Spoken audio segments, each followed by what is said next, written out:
মাংস হলে খাই ফেলবো টাকা খাওয়া বুঝি করে দিলাম আমি আর আপনি ওরে ব্যাংক খাবো ঠিক আছে যদি বুঝবো না যে ব্যাংক ও তো এখন বুঝি ফেলছে না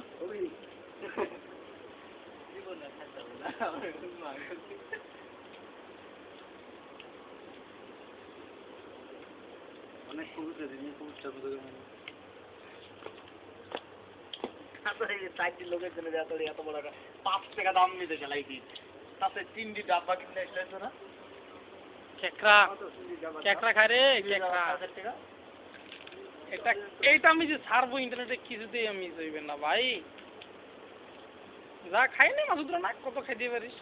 যখন তুই পেটে এত ইয়া বড় বড় কেকতে হবে তখন বুঝবি তোর বিয়ে এমনি হবে না কিন্তু অনেক উপকার এটা তো মনে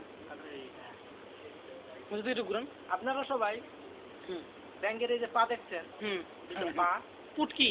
না পা এই দুটা পা বুঝছেন এটা ব্যাংকের পা খাইতে খুব সৌন্দর্য বুঝছেন খাইতে খুব সৌন্দর্য না খুব টেস্ট আচ্ছা আচ্ছা খেতে পারেন তাই আমাদের একজন বকরি এমনি দেখাচ্ছেন কিভাবে খাইতে হয় না ইন্টারনেট বিজনেসম্যান বিদেশে বিজনেস করে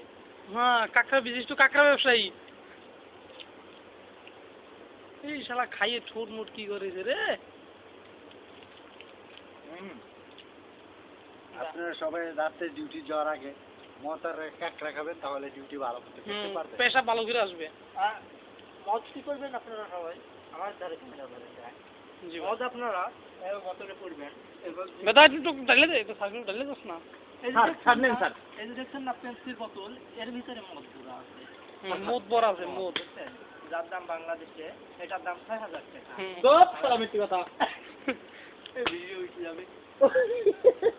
এটা তো আমার মাল যে বাড়ির লোক যদি কখনো দেখে ফেলে যে বেটা মদ খায় হ্যাঁ বেটা দেখতো আমাকে কেমন উঠলো ভাই ভাই তোকে সব শালা বিয়া তোকে বান্দরের মতন লাগে শালা তুই বলছিস কি কাঁকড়া খেলে